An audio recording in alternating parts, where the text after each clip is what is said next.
శ్రీ పప్పు హనుమంతరావు గారు, retired head master, government high school, Tekkali. మరి వినండి, ఈరోజు బహుముఖ ప్రజ్ఞాశాలి శ్రీ అశుతోష్ ముఖర్జీ గారి గురించి పప్పు హనుమంతరావు గారు మరి వారికి సంబంధించినటువంటి జీవిత విశేషాలు, మరి ఏ విధంగా అశుతోష్ ముఖర్జీ గారు బహుముఖ ప్రజ్ఞాశాలి అని ఈ భారతదేశం అంతటా, ప్రపంచం అంతటా పేరుగాంచారనేటువంటి, ప్రఖ్యాతి చెందారనేటువంటి విషయాలపై మనకు వివరించడానికి స్టూడియోలో ఉన్నారు. నమస్కారం అండి పప్పు హనుమంతరావు గారు. అశుతోష్ ముఖర్జీ జీవితాన్ని 3 భాగాలుగా చూడవచ్చు. ఆయన ప్రఖ్యాతి చెందిన గణిత శాస్త్ర పారంగతుడు, రెండవది ప్రసిద్ధి చెందిన న్యాయశాస్త్రవేత్త, మూడవది ప్రసిద్ధి చెందిన సంస్థల సృష్టికర్త. సాధారణంగా ఆయన ప్రసిద్ధి చెందిన సంస్థల సృష్టికర్తగానే పేరు వచ్చింది. ఎందుచేతనంటే విద్యావేత్తగా, విశ్వవిద్యాలయం ఉపాధ్యాయులుగా ఆయన చరిత్రలో చెరగని ముద్ర వేశారు. అశుతోష్ ముఖర్జీ 29 జూన్ 1864లో పుట్టారు. ఆయన తండ్రి గంగాప్రసాద్ ముఖర్జీ.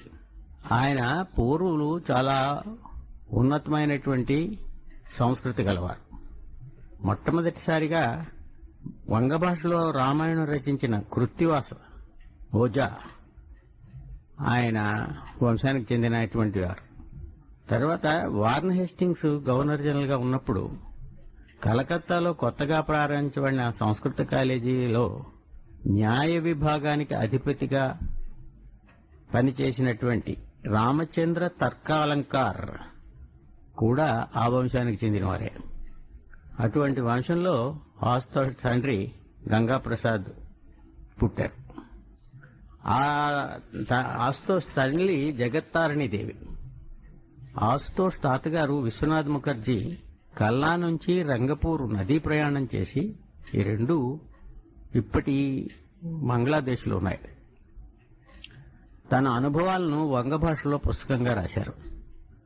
అది నవీన వంగ భాషలో లలితమైన వచన శైలికి మార్గదర్శకమైంది. అశుతోష్ పినతండ్రులు హరిప్రసాద్ విచిత్ర బంగ చిత్ర అనే పుస్తకం రాశారు. ఇలాంటి వంశంలో పుట్టినటువంటి అశుతోష్ తండ్రి గంగాప్రసాద్ కలకత్తా ప్రెసిడెన్సీ కాలేజీలో బిఏ చేసి, తర్వాత కొంతకాలం లా చదివి, తర్వాత వైద్య కళాశాలలో చేరారు. మెడికల్ కాలేజీ విద్యార్థిగా ఉంటున్నప్పుడే గంగాప్రసాద్ మిడ్వైఫరీ అనే దానిలో బంగారు పతకాన్ని పొందారు. గంగాప్రసాద్ యొక్క ప్రతిభను గుర్తించి నాటి వైస్రాయ్ తన బలగంలో పార్ట్ టైం డాక్టర్గా వేయవలసిందిగా ఆ ప్రిన్సిపాల్ గారు సిఫార్సు చేశారు. వైస్రాయ్ యొక్క మిలిటరీ సెక్రటరీ గంగాప్రసాద్ని పరీక్షించి సరి అయిన దుస్తులు వేసుకుని మరుదినమే రావాలని చెప్పారు. గంగాప్రసాద్ ఆనాటి ఆచార ప్రకారం ధోవతి కట్టుకుని, చొక్కా వేసుకుని, కోటు వేసుకుని, చెప్పులు వేసుకుని వెళ్లారు. నేరుగా ప్రిన్సిపాల్ వద్దకు వెళ్లి, వారికి కావాల్సింది మంచి పంటలామే కానీ మంచి డాక్టర్ కాదండి అని చెప్పేశారు. ఆ తరువాత తను స్వతంత్రంగా వృత్తి చేపట్టారు. ఇక్కడికి వచ్చేసరికి మనకి ఈశ్వరచంద్ర విద్యాసాగర్కి కూడా ఇటువంటి సంఘటన ఎదురవుతుంది. ఆ రోజుల్లో ఆయన వైద్య పరీక్ష నిమిత్తం ఇంటికి వస్తే ₹2 మాత్రమే తీసుకునేవారు. తర్వాత ఆయన జీవితాంతం ₹2 ఫీజుతోనే ఆయన ప్రాక్టీస్ చేశారు. బెంగాలీలకు ఆటపట్టైనటువంటి భవానీపూర్లో ఆయన ప్రాక్టీస్ పెట్టారు. విద్య పట్ల ఆయనకు ఎక్కువ మక్కువ, అంచేత పుస్తకాలు కూడా రాశారు. అతను రాసిన ప్రాక్టీస్ ఆఫ్ మెడిసిన్ చాలా పేరు పొందింది. ఆయన ప్రత్యేకంగా పిల్లల తల్లుల కోసం బెంగాలీలో మాతృశిక్ష అనే పుస్తకాన్ని రాశారు. గంగాప్రసాద్ వైద్య శాస్త్రమే కాక ఇతర విషయాలకు సంబంధించిన అనేక పుస్తకాలు చదివారు. ఆయనకి చాలా ఆంగ్ల కవితలు కంఠస్థం. అవన్నీ అశుతోష్కి వినిపించేవారు. అశుతోష్ చిన్నపిల్లడిగా ఉన్నప్పుడే మిల్టన్ ప్యారడైజ్ లాస్ట్ లో మొదటి భాగం అంతా కంఠస్థం వచ్చింది. తర్వాత ప్లెజర్స్ ఆఫ్ హోప్ అనేటువంటిది కూడా కంఠస్థం. ఉదయం పూట తన తండ్రితో నడుస్తూ అశుతోష్ మహనీయుల జీవితాలు, వారు చేసిన మహత్కార్యాలు తండ్రి ద్వారా వినేవారు.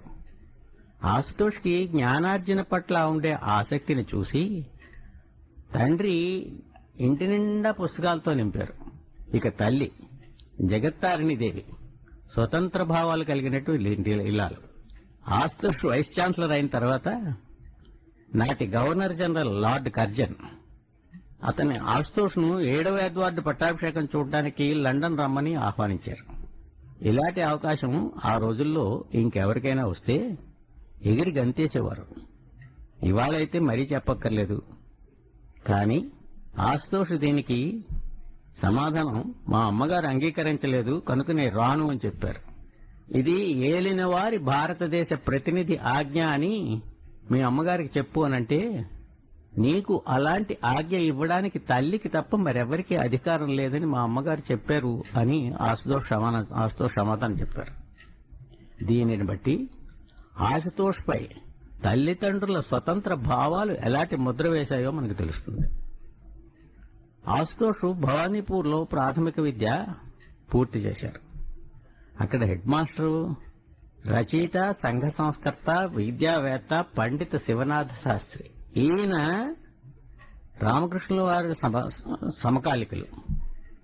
ఇక ఇంటి దగ్గర ట్యూషన్ చెప్పడానికి వచ్చే గురువు గారు మధుసూదన్ దాస్. వీరు తర్వాతి కాలంలో ఒరిస్సాలో చాలా పెద్ద నాయకులు అయ్యారు. పండిత శివనాథ శాస్త్రి బ్రహ్మ సమాజ నాయకుడు, శ్రీరామకృష్ణ పరమహంసకి సమకాలికులు. 1879లో కలకత్తా విశ్వవిద్యాలయంలో ఎంట్రన్స్ పరీక్ష రాసి ద్వితీయుడిగా ఉత్తీర్ణుడై ఆయన ఇంటర్మీడియట్ FA అనేవారు ఆ రోజుల్లో ప్రెసిడెన్సీ కాలేజీలో చేరాడు. ఇక్కడ నరేంద్రనాథ్ దత్తా అనగా వివేకానంద స్వామి ఆయనకు సహాధ్యాయి. FA మొదటి సంవత్సరంలోనే ఈయన జామెట్రీలో యూక్లిడ్ అనేటువంటి మొదటి పుస్తకంలో 25వ సిద్ధాంతానికి ఒక కొత్త ప్రతిపాదన ఉపపత్తి ప్రతిపాదించాడు. కేంబ్రిడ్జి నుండి వెలువడే మెసెంజర్ ఆఫ్ మ్యాథమెటిక్స్ లో ఇది ప్రచురితమైంది. ఇక్కడ మనం గమనించవలసింది ఏంటంటే ఇంటర్మీడియట్ స్థాయిలోనే ఆయన ఈ వ్యాసాన్ని రాశారు. పోతే BA పట్టా తీసుకొనక ముందే extension of theorem of Salmon ప్రచురించారు. ఇలాగా ఆయన గణిత శాస్త్రంలో 17 పేపర్లు 29 సంవత్సరాలు రాకముందే ప్రచురించారు. ఇవన్నీ ఇతని గురించి చెప్తూ గణేష్ ప్రసాద్ అని చాలా ప్రసిద్ధి చెందినటువంటి గణిత శాస్త్రవేత్త కలకత్తా యూనివర్సిటీలో పనిచేశారు. ఆయన చెప్తారు, కేవలం ఒక కాలేజీ విద్యార్థిగా ఎవరి సహాయం లేకుండా ఆశుతోష్ గణిత శాస్త్ర విజ్ఞానానికి ఇంత సమర్పణ దోహదము చేశారు. భాస్కరాచార్య తర్వాత ఇలాగ గణిత శాస్త్ర పరిశోధన రంగంలో చొచ్చుకుపోయిన తొలి భారతీయుడు ఇతడే అని ఆయన అంటారు. BA పరీక్షలో చూపించినటువంటి ప్రతిభకు హరిశ్చంద్ర ప్రైజ్ అనే ప్రైజ్ను పొందారు. MA గణితం, MA natural science, BL degree ఇలా అన్ని సబ్జెక్టుల్లోనూ ఆయన ప్రావీణ్యత సంపాదించారు. ఆయన 29 సంవత్సరాలు వచ్చేసరికి రాయల్ సొసైటీ సభ్యత్వం వచ్చింది. Fellow of the Royal Society, fellow of the society the physic of France, American mathematical సొసైటీలో సభ్యత్వం, 1908లో కలకత్తా విశ్వవిద్యాలయం వారిచ్చిన డాక్టరేటు, టాగూర్ ప్రొఫెసర్ ఆఫ్ లాగా ఎంపిక అవడం, ఏషియాటిక్ సొసైటీ ఆఫ్ కలకత్తా సభ్యత్వం, సిసిలీ మ్యాథమెటికల్ సొసైటీ సభ్యత్వం, ఇలా కాక Indian association for the cultivation of science అనేటువంటి సంస్థ, భారతదేశంలో సైన్స్ అభివృద్ధికి కారకాలైనటువంటి సంస్థకి ఆయన సెక్రటరీగా ఉండడం కూడా జరిగింది. ఆత్మగౌరవానికి ఆశుతోష్ ఒక ప్రతీక. 1887లో ఆనాటి డైరెక్టర్ ఆఫ్ పబ్లిక్ ఇన్స్ట్రక్షన్ అంటే ఇప్పుడు విద్యా సంస్థలకి అధిపతి, కలకత్తా ప్రెసిడెన్సీ కాలేజీలో ఒక ఉద్యోగం ఇస్తాను అనుకున్నారు. తన పరిశోధనలు సాగకపోవచ్చు కాబట్టి కలకత్తా నుంచి తను బదిలీ చేయకుండా ఉంటే ఆ ఉద్యోగం చేరతానన్నారు ఇతను. అంతేకాక అప్పటి విద్యాశాఖలో పనిచేస్తున్న యూరోపియన్లతో సమాన జీతం ఇస్తానంటేనే పనిచేస్తానన్నారు. ఇక్కడ ఒక విషయం ఏంటంటే, ఆనాడు సమాజంలో యూరోపియన్లకు ఒక జీతం, అదే అర్హతలు అదే పని చేస్తూ ఉండేటువంటి భారతీయులకు ఒక జీతం. ఈ విషయంలో జగదీష్ చంద్రబోస్ కూడా ఇలాంటిదే జరిగితే ఆయన మాత్రం 3 సంవత్సరాలు జీతం పుచ్చుకోకుండా పనిచేసి ఆఖరికి బ్రిటిష్ గవర్నమెంట్ దిగి వచ్చాక వారితో సమానమైన జీతం ఇస్తాం అంటేనే జగదీష్ చంద్రబోస్కి ఇవ్వడం జరిగింది. అక్కడి నుంచి జీతం యూరోపియన్లతో సమానంగా ఇవ్వడం జరిగింది. అంచేత సమానంగా అంటే ఇదే పరిస్థితి. కానీ ఈ రెండో కోరిక అంటే యూరోపియన్లతో సమానంగా జీతం ఇవ్వడం అనే కోరిక అసాధ్యమని డైరెక్టర్ చెప్పారు.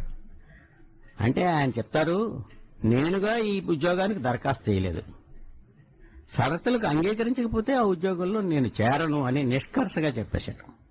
ఇంతకంటే న్యాయవాది వృత్తి నయమని ఆయన డైరెక్టర్కి చెప్పేశారు. నాటి Indian association for the cultivation of science Mahendralal Sarkar అనేటువంటి ఒక డాక్టర్ గారు ప్రారంభించారు. భారతదేశానికి స్వాతంత్రం వస్తే ముందు సైన్స్ రంగంలో అభివృద్ధి కావాలని కోరుతూ ఆయన ఆ సంస్థను స్థాపించారు. ఈయన రామకృష్ణ పరమహంస వారికి డాక్టర్ గారు కూడా.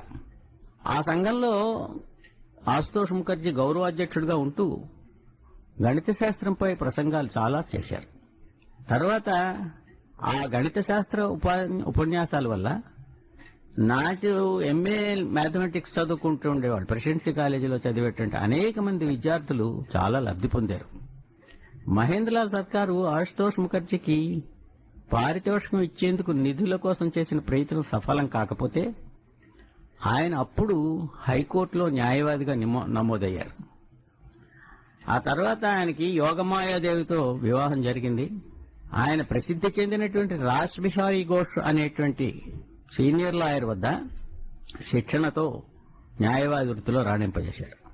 1904లో ఆయన హైకోర్టు న్యాయమూర్తి అయ్యారు. ఆయన అంటారు, ఓపిక తగ్గిపోతే నేను ఈ న్యాయమూర్తి పదవిలో ఉండను అని చెప్తూ ఉండేవారు. ఆయన 40 ఏటా నుంచి 59వ ఏడాది వరకు హైకోర్టు జడ్జిగా పనిచేశారు. తనకెంతో ప్రీతిపాత్రులైన కుమార్తె కమల మరణంతో ఆశుతోష్ న్యాయమూర్తిగా పదవి విరమణ చేయవలసి వచ్చింది. ఆయన వీడ్కోలు సభలో న్యాయస్థానం అధికారాల్ని పరిమితం చేసే ప్రయత్నాలకి నేనెప్పుడూ వ్యతిరేకిని, ఎలాంటి వాళ్ళకైనా సాధ్యమైనంత అవకాశం తమ కేసులు చెప్పుకుందుకు కల్పించాలి, అందుచేత ఈ న్యాయ దేవాలయ తలుపులు అందరికీ ఒకేలాగా ఉండటానికి ప్రయత్నం చేశాను. సావధానంగా వినడం, జాగ్రత్తగా ఆలోచించడం, సరిగా అర్థం చేసుకోవడం, న్యాయంగా తీర్పులివ్వటం, ఆదర్శవంతమైన న్యాయ పరిపాలన ఇవి నా ఆశయాలు అని చెప్పారు. ప్రిన్స్ ఆఫ్ వేల్స్ కి గౌరవ పట్టా ప్రదానాన్ని కలకత్తా యూనివర్సిటీ ప్రత్యేక శాత కోసం జరిపినట్టుకి ఆశుతోష్కి 12 సంవత్సరాలు. బ్రిటన్ సింహాసనానికి వారసుడైనటువంటి యువరాజును చూపించడానికి వాళ్ళ నాన్నగారు ఆశుతోష్ని తీసుకెళ్లారు. అది ఆ సంఘటన అతని మనసులో చెరగని ముద్ర వేసింది. ఆశుతోష్ పెన్నతండ్రి రాధికా ప్రసాద్ సెనేట్ సభ్యులుగా ఉండడం వల్ల సెనేట్కి వచ్చేటువంటి సమావేశ పత్రాలు అన్నీ ఆశుతోష్ చదివేవారు. ఒకసారి ఇలాంటి పత్రాలన్నీ వేలం వేసేస్తూ ఉంటే ఆశుతోష్ అవన్నీ కొనుక్కుని వాటన్నిటిని పూర్తిగా చదివి అర్థం చేసుకున్నారు యూనివర్సిటీ సమస్యలన్నింటినీ. ఆనాటి వైస్ ఛాన్సలర్ హిల్బర్ట్ ఆశుతోష్ని సెనేట్ మెంబర్గా చేయాలని నిర్ణయించారు.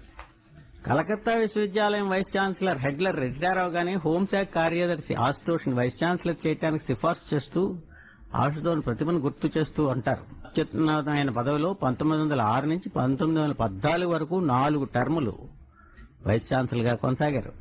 1908లో జరిగిన కలకత్తా యూనివర్సిటీ స్నాతకోత్సవంలో మింటో మార్లే సంస్కరణలని చెప్పే దానిలో మింటో డాక్టర్ ముఖర్జీని వైస్ ఛాన్సలర్గా పొందినందుకు ఈ విశ్వవిద్యాలయాన్ని నేను అభినందిస్తున్నాను. జ్ఞానం అనేది ఒక నావ, దానిని లోతులేని చట్టులలోంచి ఇసుక పర్రలలోంచి నడిపించడానికి డాక్టర్ ముఖర్జీ కన్నా సమర్థుడైన నాయకుడిని నేను ఎరుగను అంటారు.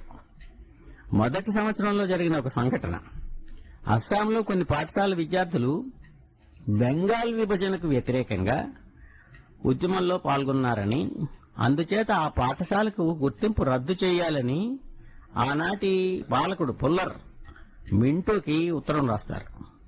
ఆశుతోష్ ముఖర్జీ ఈ ప్రతిపాదనలో ఉండే అనౌచిత్యాన్ని ఎత్తిచూపి మింటోకు లేఖ రాస్తే మింటో ఆశుతోష్ అభిప్రాయాలతో ఏకీభవిస్తూ పుల్లర్ ప్రతిపాదన అంగీకరించలేదు.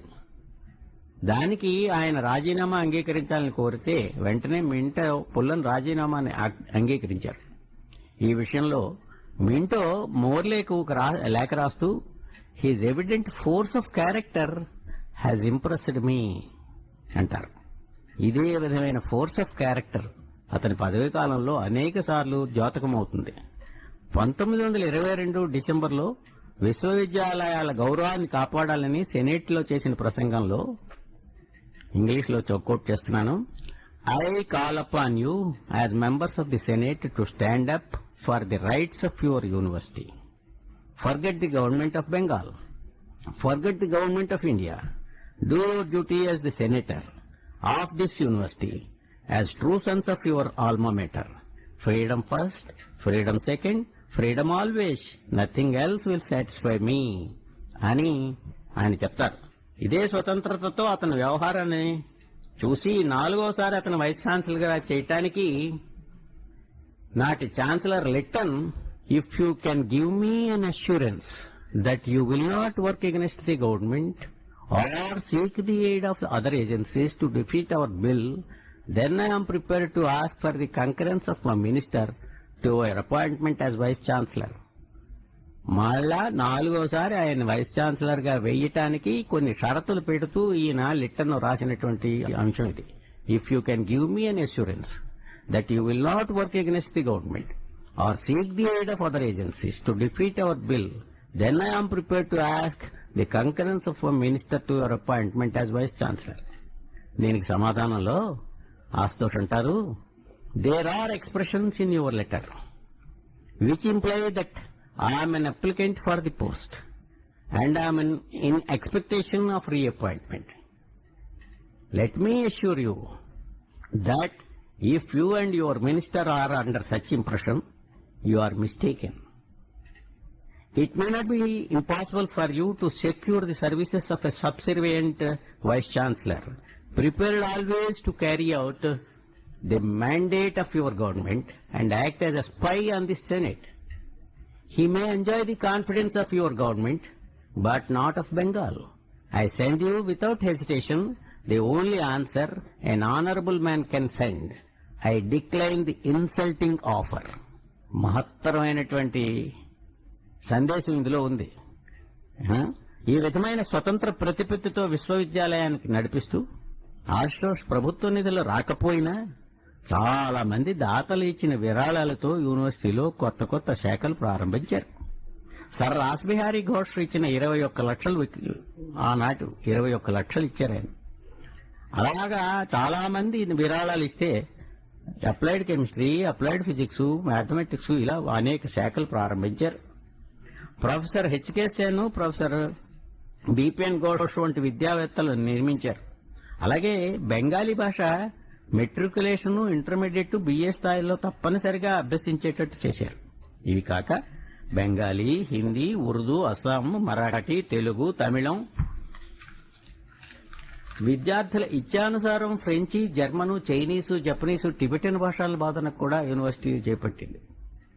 ప్రభుత్వం సానుభూతి అసలు లేదు కదా అంటే ఆయనకు లభించిన యావత్ భారతదేశం నుంచి వచ్చిన ప్రోత్సాహ వివరాలు చెప్పి ఈ కష్టాన్ని అధిగమించారో తెలియజేశారు. భారతదేశం వివిధ ప్రాంతాల నుంచి ఈ జాతీయ పథకానికి తమ అండదండలుంటాయని మన ఆహ్వానానికి చాలా మంది బదులు పలికారు. ఒరియా భాషలో వాంగ్మయ ప్రచురణ ఖర్చును సోనేపూర్ మహారాజు భరిస్తా అన్నారు. అలాగే మరాఠీకి ఇండోర్ హోల్కార్ గారు, పారసీక భాషకు ఆర్డి మెహతా గారు, అస్సామీ భాషకు బోలాన్ దే బారువా గారు డబ్బు ఇస్తున్నారు. సనత్ కుమార్ ముఖర్జీ తన వద్దనున్న వ్రాతపత్రులన్నింటినీ మనకు అందజేశారు. మైథిలీ భాషలో ఒక అధ్యాపక పోస్టుకి అయ్యే ఖర్చును దీనజ్పూర్కి చెందిన చౌదరి గారు పోషకులు.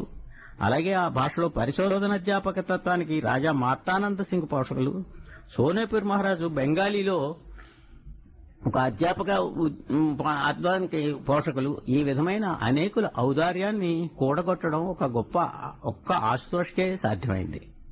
ఆనాడు వేసిన జాతీయ భావన బీజాలు చాలా విలువైనవి.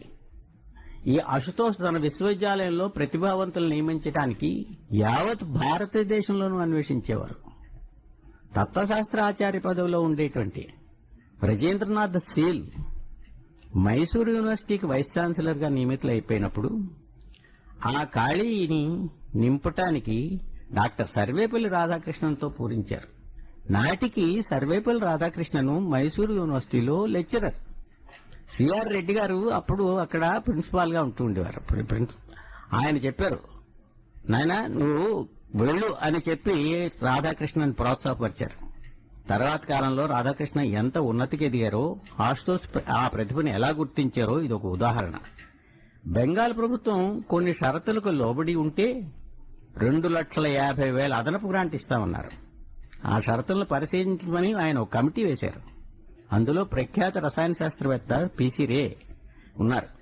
ఆయన ఈ షరతులు మనల్ని హీనపరిచేవిగా ఉన్నాయి, ఇవన్నీ దిగమింగి గ్రాంట్ పుచ్చుకొనడం కంటే ఈ సంస్థను మూసివేసి నిధులకే దేశం మీద బయలుదేరడం మంచిది. ఇది ఒక జాతీయ విపత్తు. ఇప్పుడు మనం దీన్ని నిలదొక్కుకోవాలి. ఒక ఉన్నత సాంప్రదాయాన్ని గుక్కెడు గంజికి అమ్ముకోకుండా చూడాలి అని చెప్పారు. హోల్స్ అనే ప్రిన్సిపాల్ కూడా దీనికి మద్దతు తెలిపారు. అప్పుడు చెప్పినటువంటి ఉపన్యాసం నాలో ఒక నెత్తురుబొట్టు మిగిలి ఉన్నంత వరకు ఈ యూనివర్సిటీకి జరుగుతున్న అవమానాన్ని నేను సహించను. యూనివర్సిటీ అంటే బానిసలను ఉత్పత్తి చేసే కర్మాగారం కాదు. నిష్కపటంగా ఆలోచించటం మనం కోరేది. మనం బోధించేది స్వేచ్ఛ.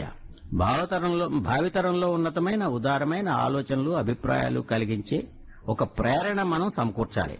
2.5 లక్షల కోసం మనం స్వేచ్ఛను విక్రయించలేం.